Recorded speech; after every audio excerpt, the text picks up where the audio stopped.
Les indicateurs d'exposition patient sont décrits sur cette diapositive. L'indicateur de dose le plus utilisé en radiologie est le PDS pour produit dose surface. Il est indiqué ici avec comme unité les centigrés centimètres carrés, c'est-à-dire que c'est une dose en grès ou en centigrés multipliée par la surface en centimètres carrés ici. Il traduit la dose multipliée par la surface et est donc indépendant de la position dans le faisceau. Comme indicateur de dose, on utilise aussi la dose dans l'air au point de référence, ici indiqué en milligrés, qui va être pour chaque appareil donné à un point de référence spécifique à l'appareil. Il est souvent indiqué 15 cm en amont de l'isocentre, au cas où il puisse traduire la même chose que la dose à l'entrée au patient. Donc, cette dose dans l'air au point de référence est indiquée DR, elle est parfois indiquée KR pour kerma dans l'air, lorsque la dose et le kerma, c'est-à-dire que l'énergie cinétique déposée, sont identiques, ce qui est le cas en radiologie. On peut retrouver sur les appareils de radiologie indifféremment l'indication kerma dans l'air, KR, ou DR pour dose dans l'air. Ce que l'on va essayer de calculer, ce peut être la dose à l'entrée dans l'air, indiquée en milligrés, ou la dose à la peau.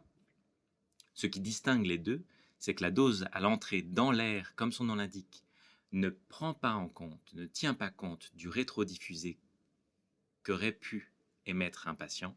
Donc la dose à l'entrée est la dose à un point dans le faisceau, sans tenir compte d'un éventuel rétrodiffusé d'un diffuseur, fantôme ou patient. La dose à la peau, elle, prend en compte la dose à l'entrée, plus le rétrodiffusé qui contribue à cette dose à la peau.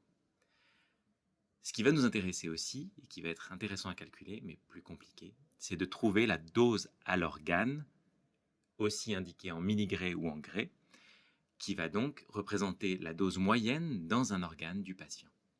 On retrouve donc différents indicateurs, différentes notions de dose lorsque l'on va parler de dose patient en radiologie, allant du PDS, qui est uniquement un indicateur et n'est pas la dose reçue par le patient, mais un indicateur de ce qui est émis par l'appareil, la dose dans l'air, la dose à l'entrée, la dose à la peau et la dose à l'organe.